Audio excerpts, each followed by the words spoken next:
Hello everybody, I am back with another process video.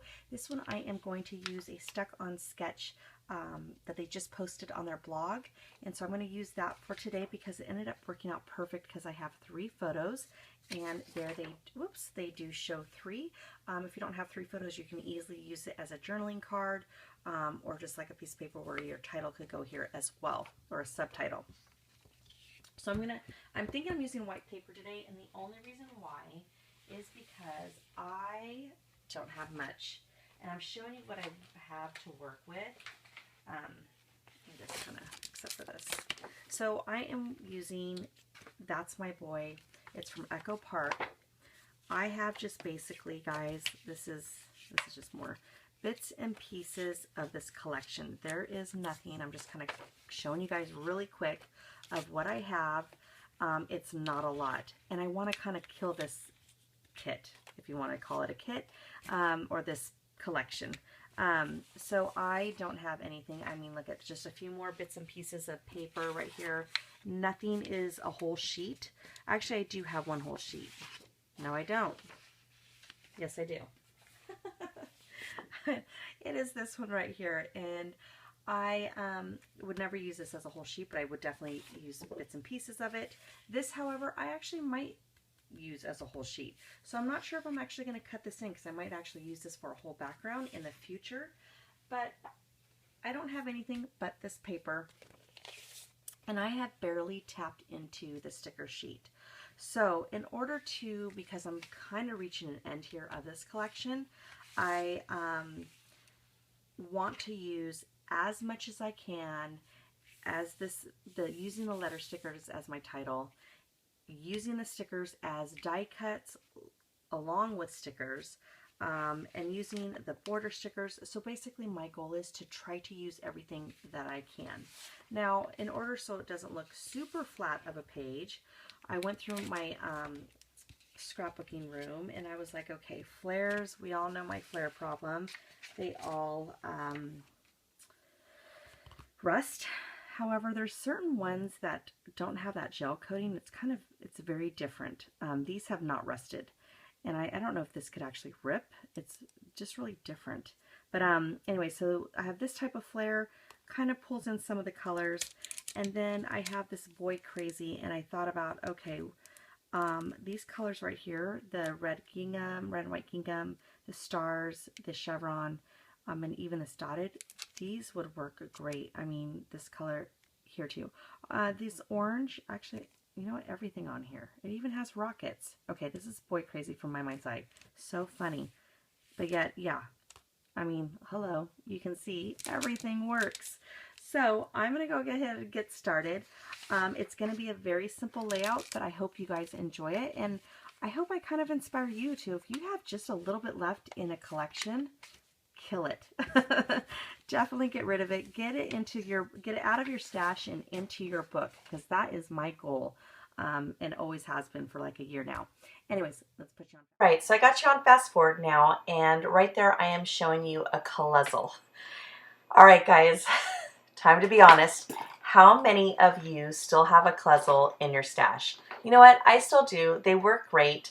For those of you who are wondering what is a collezel, Desiree, because you might be new to scrapbooking, those, I think that's 17 years old. We didn't have too many options as far as tools 17 years ago for scrapbooking. So when you found something, it was like the hottest item, and everyone would be excited because that's how we got some of our shapes. And I really still like it. It makes it perfect for me to create those bigger circles, and that's what I needed for today. I could have used a cup if I didn't have that collezel to get the shape that I wanted. So basically, in the sketch, they had a circle. Now, you didn't have to use a circle. You could have used any kind of shape. You could have used a die cut, something from your silhouette. You could have stitched any shape in the background. And I really wanted to stitch. I was actually going to hand stitch. However, for the sake of time, I really wanted to get a video out for you guys, especially during National Scrapbooking Day or weekend.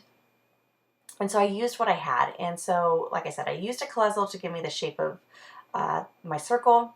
And then I used a pencil and I went over that with the ink, and then I wanted it to be a little bit more perfect, so I thought about trying to paintbrush it, and as you can see, it ended up trying to be too perfect, and I did not like the look of it because it's mixed media. It's supposed to be messy. It's supposed to not be perfect. So I went back to using my nozzle, and I really like the effect of it because it kind of snagged a little bit on the paper, and then it created splatter marks. And I just thought that was so cool looking. So the part where it's kind of paintbrushed and not most of it's going to be covered, it's still going to show that one part, and it kind of bothers me, but the rest of it makes up for it. And so I try to cover up the best that I could, but that's all right. So, like I said, created splatters. I love it. I love how it turned out, and so I'm happy with it. And so now I move on to the paper. So the paper I kind of showed you in the beginning of what I had left. And I have a ton of stickers left from the sticker sheet, like you saw. And I knew that while I'm trying to kill this collection, I wasn't going to use every single sticker on that sticker sheet. So I thought, okay, I took all the papers that I had and I put them on my floor. And I have a point to this, okay, guys? Anyway, so I put it all on the floor and I looked to see what the sizes were of the papers were that were left over, and I put aside all the big pieces. I left only the strips.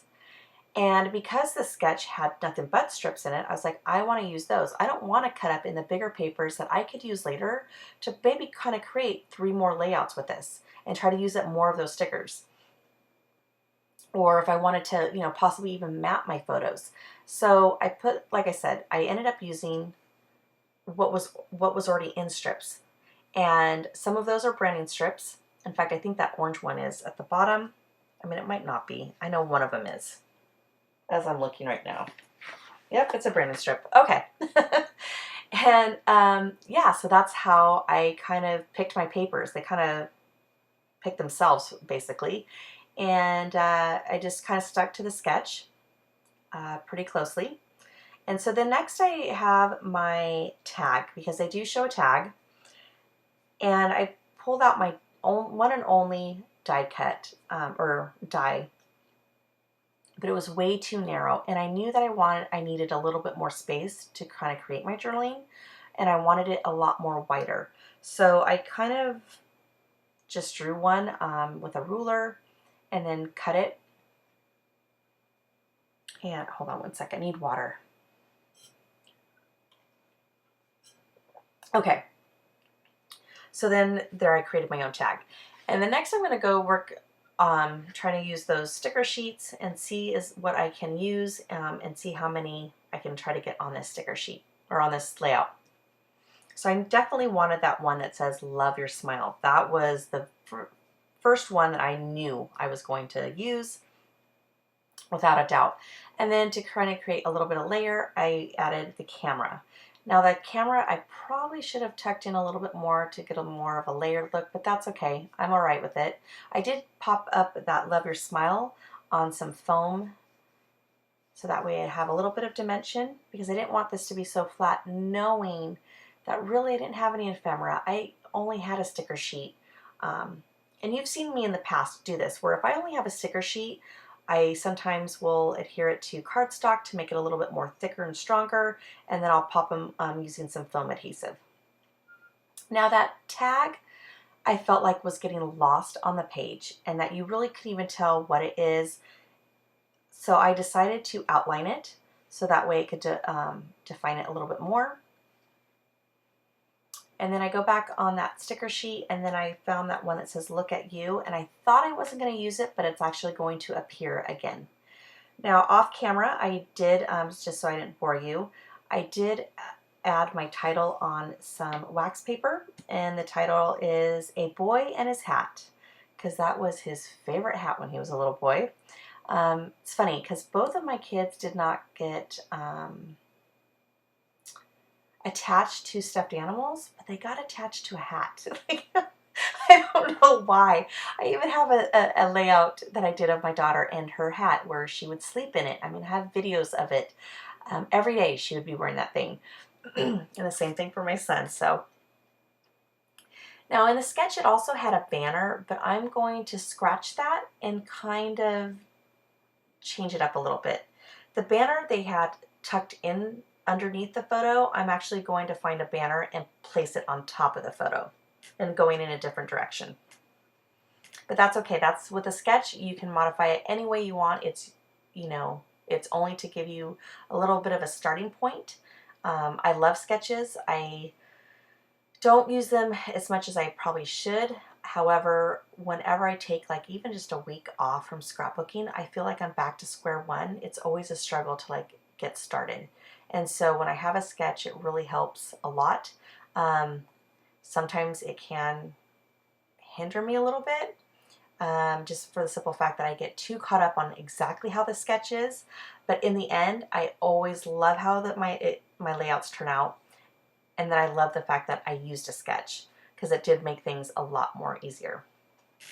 Okay, so like I said, I didn't have too many items for this layout, so I went into my stash and I grabbed enamel dots. Those are great staples for layout, to adding more product on your page. And so just those little details add so much. So the ones that you see that I'm using are from Doodlebug, and I believe it's probably the swimming pool one. I always use those colors. And then the orange one is from Michael's from a long time ago. I think I got those. I think they were like $1. They were in the dollar bin. I bought a ton of them. And so here I am just placing those. And then there's that arrow that I told you that on the sticker sheet. I ended up adding foam adhesive as well underneath that to add some more dimension. Let's see, what am I going to do next? Oh, the photo corners. So when I was looking back on the sticker sheet, I noticed that there was 4 photo corners. I almost was going to use them on the photo, just as if it was like one big, large film strip. However, one of them was not going to show. And then I thought, well, what am I going to do really with one photo corner? And I wanted to use it up.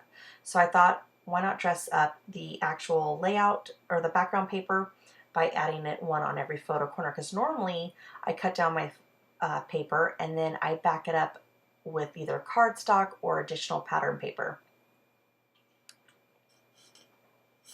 So I like that look. It's a little bit different, something that I don't think I've done before. I might have in the past, but I don't know. Next, I'm going to add my journaling, and my journaling is really simple. It just says, you love this hat. You wear it even if it doesn't match. That's how much you love it. Now, I try to do this all the time. I write as if it was that day that I made this layout versus talking in past tense. Sometimes, though, I do journal in past tense. It's, you know, it's not going to matter in the end. As long as I get the story out, my kids aren't going to care. Like, well, it sounded like Mom made it today, and did she not make this book? You know, whatever. I sometimes think too much, and then at that point, I don't ever scrapbook if I get too caught up in all the little details. Okay, so then I found these Studio Calico fabric stars that are made to mist. However, my Mr. Huey's leaks. I fixed it, but once I cleaned out the nozzle and everything, it was just messy, and I just had to use a paintbrush and painted them. However, I love those Studio Calico mistables. I know they came out with, I think, like letters. Oh, I wish I would have bought more because they're so cool looking. I love them. I love how they turned out, and yeah. So just again, adding a little bit more detail to the layout, so it wasn't, you know, too simple, even though sometimes I like simple. So sometimes I like a lot of details, and then sometimes I don't. Just depends on my mood. Also depends of how much stuff and products that I have to work with as well. So I'm just kind of scattering those stars around, and then that's it, guys. It's coming to an end. I want to thank you for joining me today. I hope I inspired you to use up a collection that you might only have a few bits and pieces left in it. And just, I hope you had a great international scrapbooking weekend, and I hope to see you soon. Thank you so much for joining me. Bye.